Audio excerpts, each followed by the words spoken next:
S, ಆತ್ಮೀಯ ಸ್ಪರ್ಧಾ ಮಿತ್ರರೇ, ವೆಲ್ಕಮ್ ಟು ಕ್ಲೇವರಾ ಇಂಡಿಯಾ ಅಕಾಡೆಮಿ. ನಾನು ಸಿದ್ಧುವರ್, ಬಿಹೈಂಡ್ ಯುವರ್ ಡಿಸೈರ್ಸ್, ಕ್ಲೇವರಾ ಇಂಡಿಯಾ. ಇವಾಗ ಕರ್ನಾಟಕದ ಮಾನ್ಯ ಮುಖ್ಯಮಂತ್ರಿಗಳ ಒಂದು ಬದಲಾವಣೆ ಕೂಡ ನಡೀತಾ ಇದೆ. ಜೂನ್ 3ಕ್ಕೆ ಕರ್ನಾಟಕ ರಾಜ್ಯ ಸರ್ಕಾರದ ಮುಖ್ಯಮಂತ್ರಿಗಳು ಡಿ ಕೆ ಶಿವಕುಮಾರ್ ಆಗಿ ಪ್ರಮಾಣ ವಚನವನ್ನು ಸ್ವೀಕರಿಸಿದ್ದಾರೆ. ಬಟ್ ಎಲ್ಲ ಒಂದು ಆಸ್ಪಿರೆಂಟ್ಸ್ಗಳಿಗೆ ಏನಾಗಿತ್ತು ಅಂದ್ರೆ, ಕಾಂಪಿಟೇಟಿವ್ ಎಕ್ಸಾಮ್ಗಳಿಗೆ ಸಂಬಂಧಿಸಿದಂತೆ ನೋಟಿಫಿಕೇಶನ್ ಆಗುತ್ತಾ ಇಲ್ಲ ಅಂತ ಒಂದು ಡೌಟ್ ಇತ್ತು. ಹಾಗಾಗಿ ಈ ಡೌಟ್ಗಳಿಗೆ ಒಂದು ಉತ್ತರವಾಗಿ ಮತ್ತು ಮುಂಬರುವ ನೇಮಕಾತಿಗೆ ಸಂಬಂಧಿಸಿದಂತೆ ಅಸಿಸ್ಟೆಂಟ್ ಪ್ರೊಫೆಸರ್ ಯಾವಾಗ ಆಗುತ್ತೆ ಅನ್ನೋದನ್ನ ಕೂಡ ಇಲ್ಲಿ ಡಿಸ್ಕಷನ್ ಮಾಡೋಣ. ಬಟ್ ಅದ್ರ ಜೊತೆ ಇಲ್ಲೊಂದು ಏನಂದ್ರೆ, ಹೊಸದಾಗಿ ನಾವಿಲ್ಲಿ ಒಂದು ಏನಿದು ಕಡ್ಡಾಯ ಕನ್ನಡ ಪೇಪರ್ ಸಂಬಂಧಿಸಿದಂತೆ ಪೇಪರ್ ಒನ್ಗೆ ಸಂಬಂಧಿಸಿದಂತೆ ಈ ಒಂದು ವಿಡಿಯೋದಲ್ಲಿ ನಾನು ಟೆಸ್ಟ್ ಸೀರೀಸ್ ಅನ್ನ ಲಾಂಚ್ ಮಾಡ್ತಾ ಇದ್ದೀನಿ. ಹಾಗಾಗಿ ಯಾರಾದರೂ ಇಂಟ್ರೆಸ್ಟ್ ಇದ್ದವರು ಕೂಡ ಈ ಕೋರ್ಸ್ಗೆ ಜಾಯ್ನ್ ಆಗ್ಬೋದು. ಸೊ ಅದರ ಸಂಬಂಧಿಸಿತವಾಗಿ ಕೆಲವು ವಿಚಾರಗಳನ್ನ ಇಲ್ಲಿ ನಿಮ್ಮ ಜೊತೆ ಶೇರ್ ಮಾಡ್ತಾ ಹೋಗ್ತೀನಿ. ವಿಡಿಯೋನ ಕಂಪ್ಲೀಟ್ ಆಗಿ ನೋಡಿ, ಮತ್ತೆ ನಿಮ್ಮ ಡೌಟ್ಗಳಿಗೆ ಡೌಟ್ ಸಂಬಂಧಪಟ್ಟ ನೋಟಿಫಿಕೇಶನ್ ಸಂಬಂಧಿಸಿದಂತೆ ಕೆಲವು ನಿಖರವಾದ ಮಾಹಿತಿಗಳನ್ನು ನಿಮ್ಗೆ ಕೊಡಕ್ಕೆ ಇಷ್ಟಪಡ್ತೀನಿ. ಸೊ ಮೊದಲಿಗೆ ನೋಡೋಣ ನಂದು ಈ ಕಡ್ಡಾಯ ಕನ್ನಡ ಒಂದು ಟೆಸ್ಟ್ ಸೀರೀಸ್ ಸಂಬಂಧಪಟ್ಟಂತೆ ಕೆಲವು ವಿಚಾರಗಳನ್ನ, ಮತ್ತು ಅಲ್ಲಿ ಬರ್ತಕ್ಕಂಥ ಯಾವ ಥರ ಪ್ರಶ್ನೆಗಳಿರ್ತಾವು, ಮತ್ತು ನಾವು ಯಾವ ಥರ ಉತ್ತರಿಸಬೇಕು, ಆ ಕ್ವಶನ್ ಪೇಪರ್ ಯಾವ ಥರ ಇರುತ್ತೆ, ಮತ್ತು ಮಾಡೆಲ್ ಕ್ವಶನ್ ಪೇಪರ್ ಯಾವ ಥರ ಇರುತ್ತೆ ಅನ್ನೋದು ಕೂಡ ಇಲ್ಲಿ ಉದಾಹರಣೆಗಳ ಸಮೇತವಾಗಿ ಕಂಪ್ಲೀಟ್ ಆಗಿ ನಿಮಗೆ ಡೌಟನ್ನು ಕ್ಲಿಯರ್ ಮಾಡ್ತಾ ಹೋಗ್ತೀನಿ. ಮತ್ತು ಇಲ್ಲಿ ಸಿಲೆಬಸ್ ಅಲ್ಲಿ ಏನಿರುತ್ತೆ ಅನ್ನೋದು ಕೂಡ ನಾವು ನೋಡೋಣ. ಮೊದಲದಾಗಿ ಸಿಲೆಬಸ್ ಅಲ್ಲಿ ಕೂಡ ನಾವು ಆಲ್ರೆಡಿ ಒಂದು ಹಳೆ ವಿಡಿಯೋದಲ್ಲಿ ಮಾಡಿಕೊಟ್ಟಿದ್ದೀನಿ ನಾವು ಸಿಲೆಬಸ್ ಸಂಬಂಧಪಟ್ಟಂತೆ. ಬಟ್ ನಾವು ಏನಂದ್ರೆ, ಅವರು ಕಡ್ಡಾಯ ಸಿಲೆಬಸ್ ಕೊಡೋದೊಂದು ಮತ್ತು ಕೇಳೋದೊಂದು ಮಾಡ್ತಾರೆ ಕೆಲವೊಂದು ಇಲ್ಲಿ. ಸೊ ಹಾಗಾಗಿ ನಮಗೆ ಏನಿರ್ಬೇಕಂದ್ರೆ, ಈಗ ನಮ್ಗೆ ಕಡ್ಡಾಯವಾಗಿ ನಮ್ಗೆ ಕನ್ನಡ ಗ್ರಾಮರ್ ಗೊತ್ತೇ ಇರಬೇಕಿಲ್ಲಿ. ನೀವೇನಾದರೂ ಕನ್ನಡ ಗ್ರಾಮರ್ ಮತ್ತು ವ್ಯಾಕರಣ ನಿಮ್ಗೆ ಗೊತ್ತೇ ಇರಬೇಕು. ಯಾಕಂದ್ರೆ ಇದರ ಭಾಗವಾಗಿ ನಮಗೆ ಇಲ್ಲಿ ಸಂಧಿಗಳಿಗೆ ಸಂಬಂಧಿಸಿದ ಪ್ರಶ್ನೆಗಳನ್ನು ಕೇಳ್ಬೋದು. ತತ್ಸಮ ತದ್ಭವಗಳಿಗೆ ಸಂಬಂಧಿಸಿದ ಪ್ರಶ್ನೆಗಳನ್ನು ಕೇಳ್ತಿರ್ತಾರೆ. ತತ್ಸಮ ತದ್ಭವಗಳಿಗೆ ಸಂಬಂಧಿಸಿದ ಪ್ರಶ್ನೆಗಳನ್ನು ಕೇಳ್ತಿರ್ತಾರೆ. ಮತ್ತು ಇನ್ನು ಹಲವು ವಿಚಾರವಾಗಿ ನಾವು ವ್ಯಾಕರಣಕ್ಕೆ ಸಂಬಂಧಿಸಿದಂತೆ ನಾವು ನೋಡೋದಾದ್ರೆ, ವಿಶೇಷವಾಗಿ ನಾವು ಕನ್ನಡ ಸಾಹಿತ್ಯ ಪರಿಷತ್ ಈ ಒಂದು ಬುಕ್ಕಿನ ಆಧಾರದ ಮೇಲೆ ನೋಡಿ, ರೆಫರೆನ್ಸ್ ಬುಕ್ ಹೇಳೋದಂದ್ರೆ ಇದೇ ಬುಕ್ಸ್. ಇನ್ನು ಅಧಿಕೃತವಾಗಿರ್ತಕ್ಕ ಕನ್ನಡ ಸಾಹಿತ್ಯ ಪರಿಷತ್ತು ಕನ್ನಡ ವ್ಯಾಕರಣ ದರ್ಪಣ ಒಂದು ಬುಕ್ ಅನ್ನ ರಿಲೀಸ್ ಮಾಡಿದ್ರು. ಈ ಬುಕ್ಸ್ ಅನ್ನ ನಾನು ಸೋರ್ಸ್ ಆಗಿ ಬಳಸ್ತಾ ಇದ್ದೀನಿ. ಅದರವಾಗಿ ಈ ಗ್ರಾಮರ್ ವ್ಯಾಕರಣದಲ್ಲಿ ಇರ್ತಕ್ಕಂಥ ಏನಿದೆ ನೋಡಿ, ಕಂಪ್ಲೀಟ್ ಸಿಲೆಬಸ್ ಅನ್ನ ಇಲ್ಲಿ ಕೊಟ್ಟಿದ್ದಾರೆ. ನಾವು ಸಿಲೆಬಸ್ ಐತಿ, ಆ ಸಿಲೆಬಸ್ ಅನ್ನ ನಾವು ಒಂದ್ಸಲ ಹೇಳ್ತೀನಿ. ವ್ಯಾಕರಣ ಇಲ್ಲಿ ಸಂಧಿಗಳಿರ್ತಾವ, ನಾಮಪದಗಳು, ವಿಭಕ್ತಿ ಪ್ರತ್ಯಯಗಳು, ವಿಭಕ್ತಿ ಪ್ರತ್ಯಯಗಳನ್ನು ಕೂಡ ಇಲ್ಲಿ ಕೇಳೋ ಚಾನ್ಸಸ್ಗಳು ಇರ್ತಾವ. ಯಾಕಂದ್ರೆ ನಾವು ಅವರು ಸಿಲೆಬಸ್ ಅನ್ನ ಬೇರೆ ಇರ್ತಾವ, ಪ್ರಶ್ನೆಗಳನ್ನ ಬೇರೆ ಬರ್ತಕ್ಕಂಥ ವಿಚಾರ ನೋಡ್ತಾ ಇದೀವಿ. ಇಲ್ಲಿ ಸಮಾಸಗಳನ್ನು ಕೂಡ ಇಲ್ಲಿ ಕೇಳ್ಬೋದು ಅವರು, ಮತ್ತು ವಾಕ್ಯಗಳನ್ನು ಕೂಡ ಅವರು ಇಲ್ಲಿ ಯಾವ ಪ್ರಕಾರದ ವಾಕ್ಯಗಳದ್ದು ಬರ್ತಾವೆ. ಇಲ್ಲಿ ಸಾಮಾನ್ಯ ವಾಕ್ಯ, ಸಂಯೋಜಿತ ವಾಕ್ಯ, ಮಿಶ್ರ ವಾಕ್ಯ ಈ ತರ ಬರ್ತಾವ. ಇನ್ನು ಗ್ರಾಮರ್ನ ಭಾಗವಾಗಿ ಅಲಂಕಾರಗಳನ್ನು ಕೂಡ ಕೇಳ್ಬೋದು. ನೆಕ್ಸ್ಟ್ ಏನಂದ್ರೆ, ಇಲ್ಲಿ ಲೇಖನ ಚಿಹ್ನೆಗಳನ್ನ ಕೇಳ್ತಾರೆ. ಒಂದೊಂದ್ಸಲ ಲೇಖನ ಚಿಹ್ನೆಗಳನ್ನು ಇಲ್ಲಿ ಕೇಳ್ತಾರೆ. ಆಮೇಲೆ ವಿಶೇಷವಾಗಿ ಲಿಂಗಗಳನ್ನು ಕೇಳೋ ಸಾಧ್ಯತೆಗಳಿರ್ತಾವೆ. ಇಲ್ಲಿ ಲಿಂಗಗಳನ್ನು ಕೇಳೋ ಸಾಧ್ಯತೆ ಇರ್ತಾವ. ಮತ್ತೆ ನುಡಿಗಟ್ಟುಗಳನ್ನು ಕೇಳ್ತಿರ್ತಾರೆ, ಅವರು ನುಡಿಗಟ್ಟುಗಳನ್ನು ಕೇಳ್ತಾರೆ. ಆಮೇಲೆ ಸಂಬಂಧಿಸಿದಂತೆ ನಾಮಪದಗಳಿಗೆ ಸಂಬಂಧಿಸಿದಂತೆ ಪ್ರಶ್ನೆಗಳನ್ನು ಕೇಳೋ ಸಾಧ್ಯತೆಗಳು ಇರ್ತಾವೆ, ಹೌದಾ. ಮತ್ತು ದೇಶೀಯ ಮತ್ತು ಅನ್ಯ ದೇಶೀಯ ಪ್ರಕರಣ ಕೇಳ್ತಾರ ಅವರು.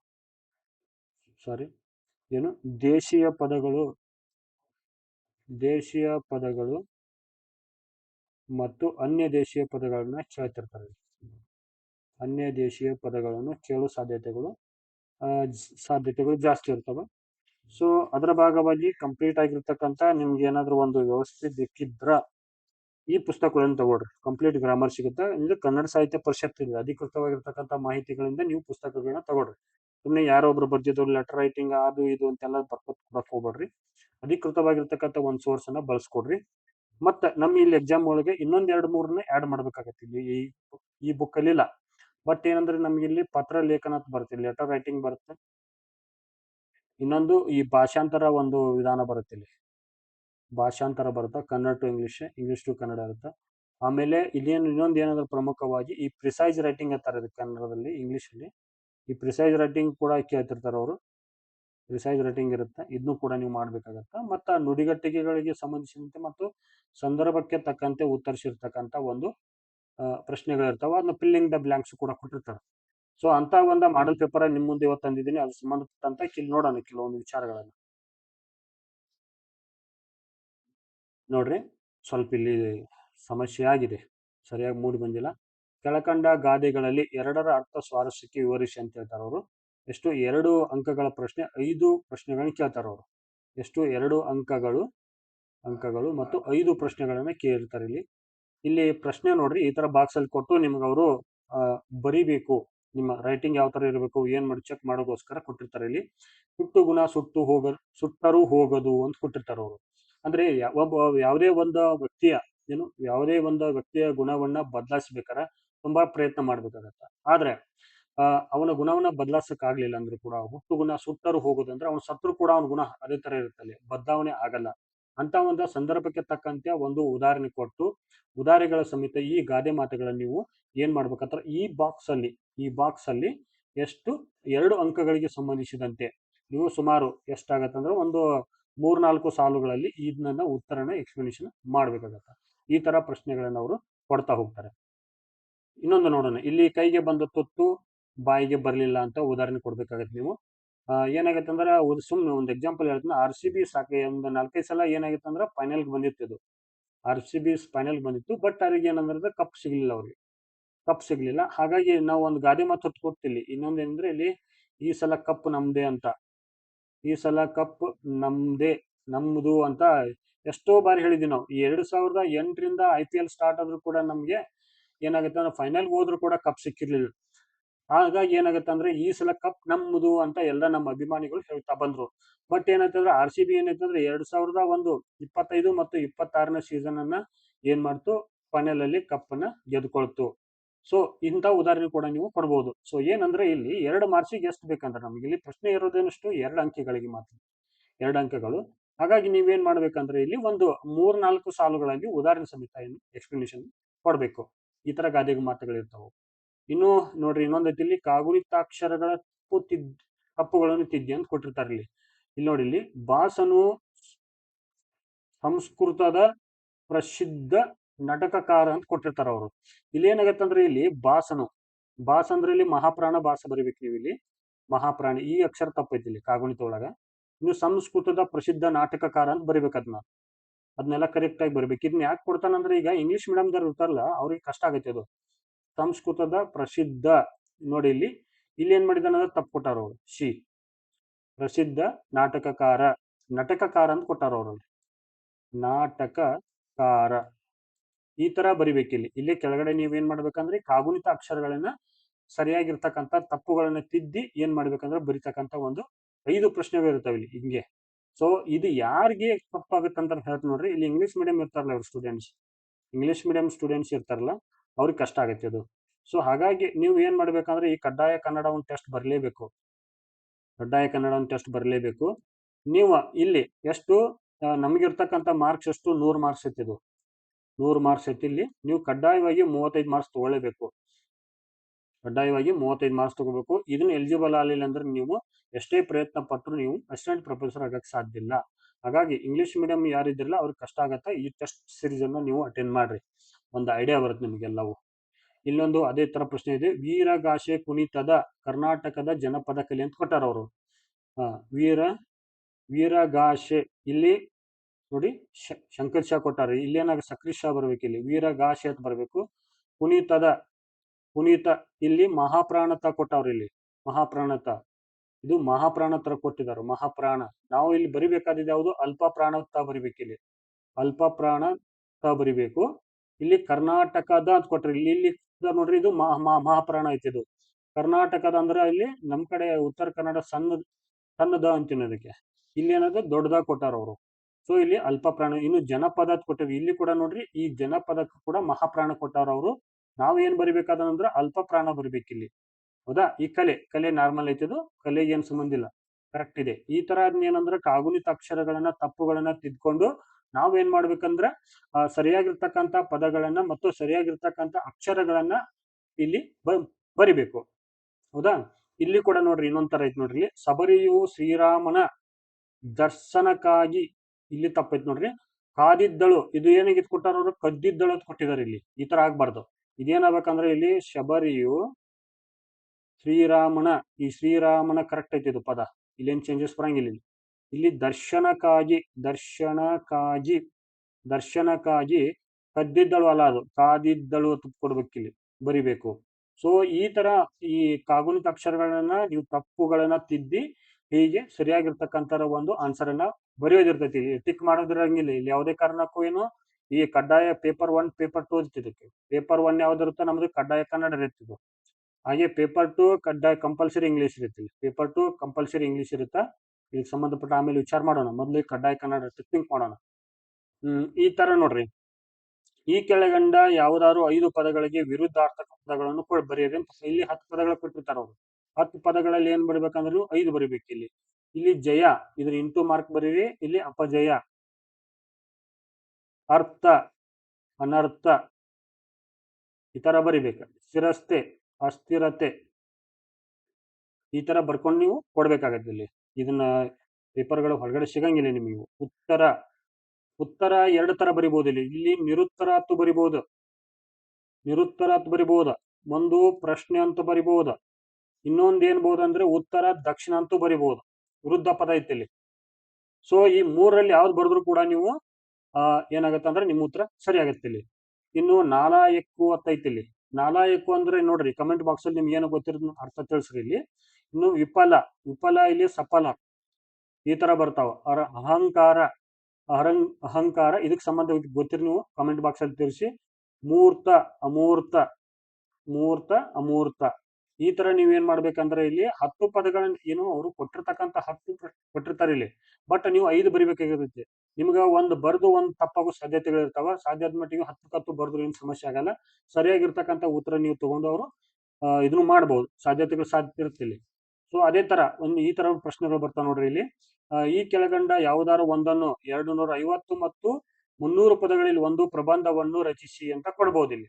ಇಲ್ಲಿ ಏನ್ ಮಾಡ್ತಾನಂದ್ರೆ ಅವನು 3 ಏನು ಪ್ರಬಂಧಗಳನ್ನು ಕೊಡ್ತಾನೆ ಇಲ್ಲಿ. ಅಂದ್ರೆ ಪ್ರಬಂಧ ಅಂದ್ರೆ ಕನ್ನಡದ ಇಂಗ್ಲಿಷ್ನಾಗ ಎಸೆ ಅಂದ ಅರ್ಥ ನೋಡ್ರಿ. ಇಲ್ಲಿ ಸಮಾಜಕ್ಕೆ ಬುದ್ಧನ ಚಿಂತನೆಗಳ ಅಗತ್ಯ, ಇನ್ನು ಪರಿಸರ ಸಂರಕ್ಷಣೆಯಲ್ಲಿ ನಾಗರಿಕರ ಪಾತ್ರ, ಕನ್ನಡ ಭಾಷೆ ಮತ್ತು ಸಾಹಿತ್ಯದ ಅನನ್ಯತೆ, ಈ ತರ ಪ್ರಶ್ನೆಗಳು ಕೊಟ್ಟಿರ್ತಾರ ಅವರು. ಇಲ್ಲಿ 3 1 ಬರಿಬೇಕು ನೀವು. 3 1 ಬರಿಬೇಕು. ಸೊ ಪ್ರಬಂಧ ಬರಿತಕ್ಕಂಥ ಒಂದು ಯಾವ ತರ ಬರಿಬೇಕು, ಏನ್ ಬರಿಬೇಕು, ಮೊದ್ಲಿಗೆ ಏನದ ಪ್ರಬಂಧ ಬರಿಬೇಕಾದ್ರೆ ಪೀಠಿಕೆ ಏನ್ ಬರಿಬೇಕಂತ. ಆಮೇಲೆ ಅದಾದ್ಮೇಲೆ ಏನಂತ ಅಂದ್ರೆ ಹೃದಯ ಭಾಗ ಅಂತೀವಿ ನಾವು ಇಲ್ಲಿ. ಬಾಡಿ ಆಫ್ ದಿ ಕಂಟೆಂಟ್ ಅಂತ ಕರಿತೀವಿ ಇಲ್ಲಿ. ಬಾಡಿ ಆಫ್ ದಿ ಕಂಟೆಂಟ್ ಅಂತ ಕರಿತೀವಿ.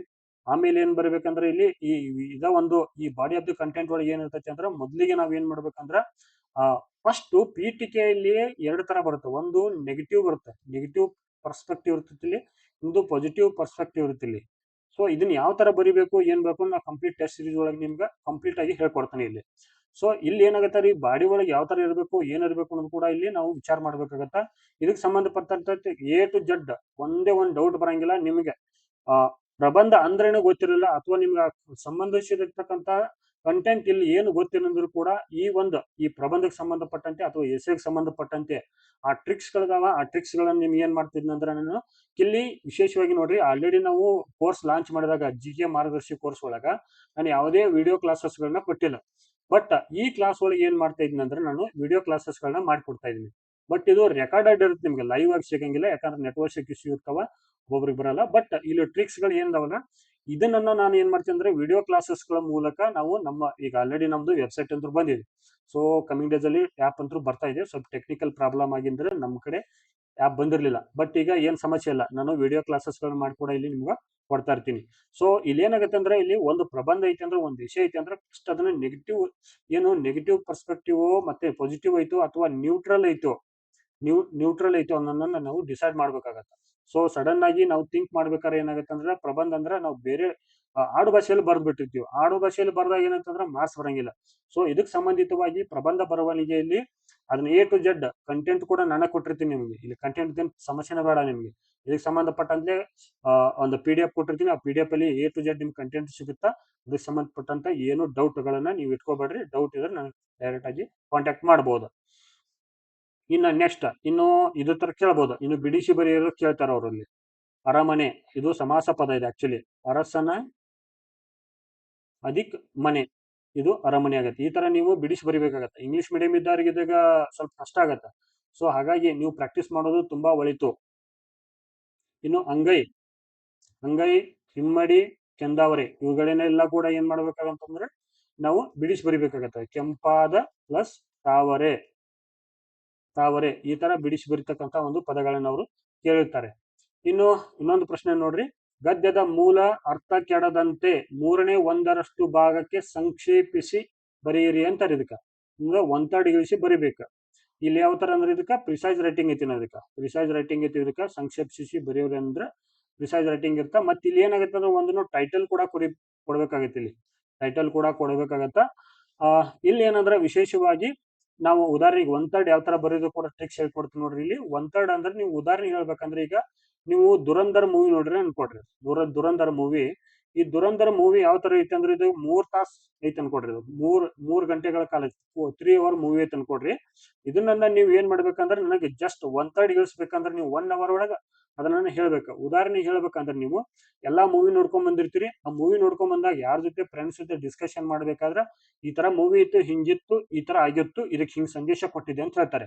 ಅದೇ ತರ ಇಲ್ಲಿ ಈ ಕೊಟ್ಟಿರ್ತಕ್ಕಂತ ಒಂದು ಕಂಟೆಸ್ಟ್ ಅಲ್ಲಿ ಇದನ್ನ ನೀವು ಅರ್ಥ ಮಾಡ್ಕೊಂಡು ಏನ್ ಮಾಡ್ಬೇಕಂದ್ರ 1/3 ಭಾಗದಲ್ಲಿ ಬರಿಬೇಕು. ಇದನ್ನ ಯಾವ ತರ ಬರಿಬೇಕು, ಏನ್ ಬರಿಬೇಕು, ಮತ್ತೆ ಇದನ್ನ ಯಾವ ಕಡಿಮೆ ಹೆಂಗ್ ಬರಿಬೇಕು ಅನ್ನೋದು ಕೂಡ ನಾನು A to Z ಕಂಟೆಂಟ್ ಕೊಡ್ತೀನಿ. ನಿಮಗೆ ಕಂಟೆಂಟ್ ಕೊಡ್ತೀನಿ. ಆ ಕಂಟೆಂಟ್ ನಿಮ್ಗೆ ತುಂಬಾ ಹೆಲ್ಪ್ಫುಲ್ ಆಗುತ್ತೆ. ಅದ್ರ ಬಗ್ಗೆ ಏನು ವರಿ ಬೇಡ. ನೆಕ್ಸ್ಟ್ ನೋಡೋಣ. ಇನ್ನು ನುಡಿಗಟ್ಟುಗಳಲ್ಲಿ 5ರ ಅರ್ಥ ತಿಳಿಸಿ ಮತ್ತು ನಿಮ್ಮ ಸ್ವಂತ ವಾಕ್ಯದಲ್ಲಿ ಪ್ರಯೋಗಿಸಿ ಅಂತ ಕೇಳ್ತಾರೆ. ಇಲ್ಲಿ ಈ ತರ ಕೊಟ್ಟಿರ್ತಾರೆ. ಕಳೆಗೊಂದು ಒಂದು ನುಡಿಗಟ್ಟನ್ನು ಕೊಟ್ಟಿರ್ತಾರೆ. ಇದನ್ನ ಎಕ್ಸ್ಪ್ಲನೇಷನ್ ಮಾಡಿ ನೀವು ಒಂದು 3-4 ಸಾಲುಗಳಲ್ಲಿ ಈ ಚೌಕ್ ಬಾಕ್ಸ್ ಅಲ್ಲಿ ಬರಿಬೇಕು.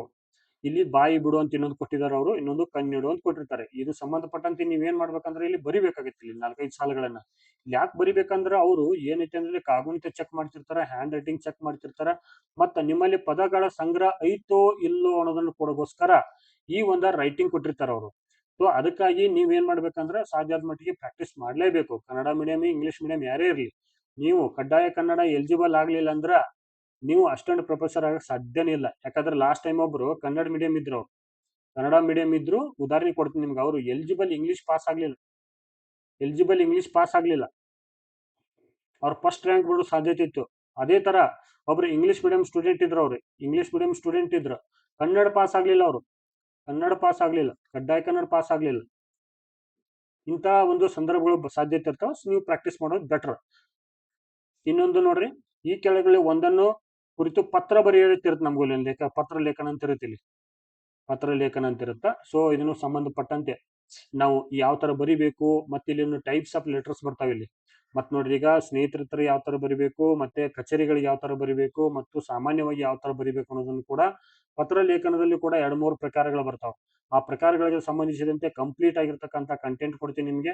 ಮತ್ತೆ ಈ ಪತ್ರ ಲೇಖನ ಸಂಬಂಧಪಟ್ಟಂತೆ ಕೂಡ ನಿಮ್ಗೆ ಒಂದೊಂದು ವಿಡಿಯೋಗಳು ಕೂಡ ರೆಕಾರ್ಡೆಡ್ ವಿಡಿಯೋ ಇರ್ತೈತಿ, ಲೈವ್ ಬರಲ್ಲ. ಇಲ್ಲಿ ನಾವು ಯಾವುದು ರೆಕಾರ್ಡೆಡ್ ವಿಡಿಯೋಗಳಲ್ಲಿ ಕೂಡ ನೀವು ಕಂಪ್ಲೀಟ್ ಆಗಿ ಯಾವ ತರ ಬರಿಬೇಕು, ಏನ್ ಬರಿಬೇಕು, ಯಾವ ಪ್ಲೇಸ್ ಅಲ್ಲಿ ಇದನ್ನ ಬರಿಬೇಕು. ಈಗ ನಮ್ಮ ಪತ್ರ ಲೇಖನ ಬರಿಬೇಕಾದ್ರೆ ಫಸ್ಟ್ ಗಿಂತ ಟು ಅಡ್ರೆಸ್ ಇರುತ್ತೆ, ಆಮೇಲೆ ಪ್ರಾಮ್ ಅಡ್ರೆಸ್ ಇರುತ್ತೆ, ಮತ್ತೆ ಡೇಟ್ ಹಾಕ್ಬೇಕಾಗತ್ತೆ ಕಡ್ಡಾಯವಾಗಿ, ಮತ್ತೆ ಸಬ್ಜೆಕ್ಟ್ ಹಾಕ್ಬೇಕಾಗತ್ತ.